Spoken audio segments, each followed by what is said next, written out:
আসসালামু আলাইকুম। আমি আজ নিয়ে আসছি আপনাদের জন্য রেসিপি ডিম আলুর ঝোল রান্নার রেসিপি। আমি ডিম আর আলুটা সেদ্ধ করে ছিলিয়ে নিয়েছি।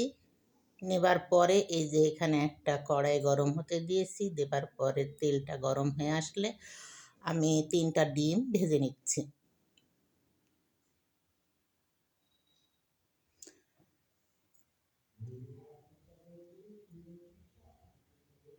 একটু লবণ, একটু হলুদ দিয়ে আমি এগুলাকে ভালোভাবে ভেজে নিব।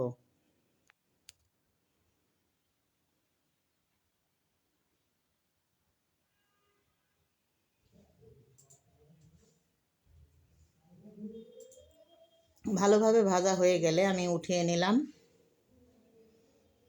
নেবার পরে এখানে পরিমাণ মতো পেঁয়াজ কুচি দিয়ে দিলাম। দেবার পরে এখন মনে হচ্ছে যে আমার তেলটা একটু কম হয়েছে।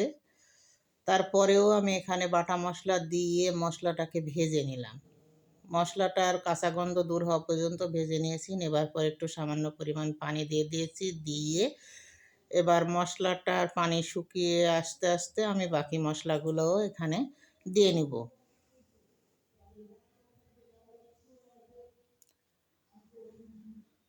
পরিমাণ মতো লবণ, মরিচ, হলুদ গুঁড়া দিয়ে এবার মশলাটাকে আমি ভালোভাবে কষিয়ে নিচ্ছি। আবার আরেকটা করতে পারেন যে সব রকম মশলা আলুর উপরে দিয়ে পেঁয়াজটা বাদামি হয়ে গেলে এখানে ঢেলে দিলেও হবে।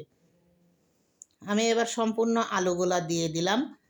আমি এখানে সম্পূর্ণ আলুগুলাকে আমি 2 ভাগ করব পরে, কারণ আমি রাতের রুটির জন্য রাখবো অর্ধেকটা, আর অর্ধেকটা দিয়ে আমি এই ডিম দিয়ে রান্না করব।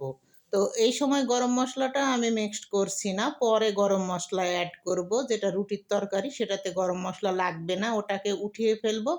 উঠানোর পরে এখানে আমি পরবর্তীতে শুকনা মশলাগুলা, গরম মশলাগুলা ব্যবহার করব।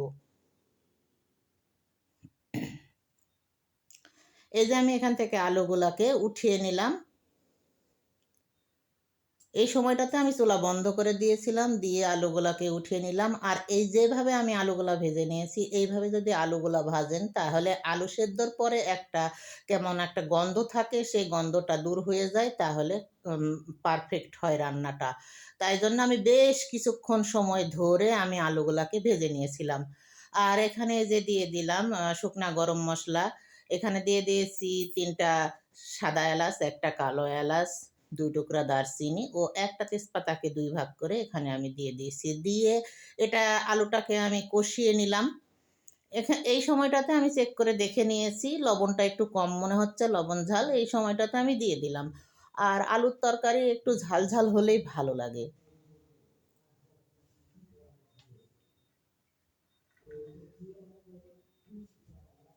কষানো হয়ে গেছে, দেখেন ঘন হয়ে এসছে। এই পর্যায়ে আমি ডিম 3টা এখানে দিয়ে দিব, কিন্তু ডিম 3টা একটু করে মাথাগুলো চিড়ে দিব। তাহলে দেখা যাবে যে ঝাল লবণগুলা ভেতরে প্রবেশ করবে, তার জন্য।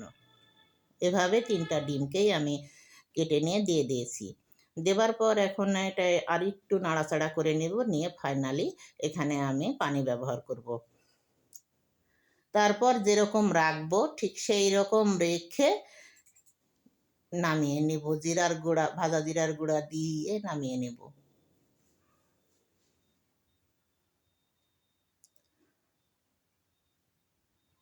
এই যে আমি পরিমাণ মতো পানি দিয়ে দিয়েছি। অফ স্ক্রিনে আমি আর এটা দেখাবো না, পানিটা শুকিয়ে আসলে তখন একবারে দেখাবো। আর এই যে আলু অর্ধেক উঠিয়ে রেখেছি সেটা দেখিয়ে দিলাম। আর এই তো রান্নাটা কমপ্লিট হয়ে গেছে। এবার এখানে আমি ভাজা জিরার গুঁড়াটা দিয়ে দিব। দিয়ে একটু ঢাকনা দিয়ে ঢেকে দেওয়ার পর আমি যে কোনো সার্ভিং ডিশে ঢেলে নিব, নিয়ে পরিবেশন করব।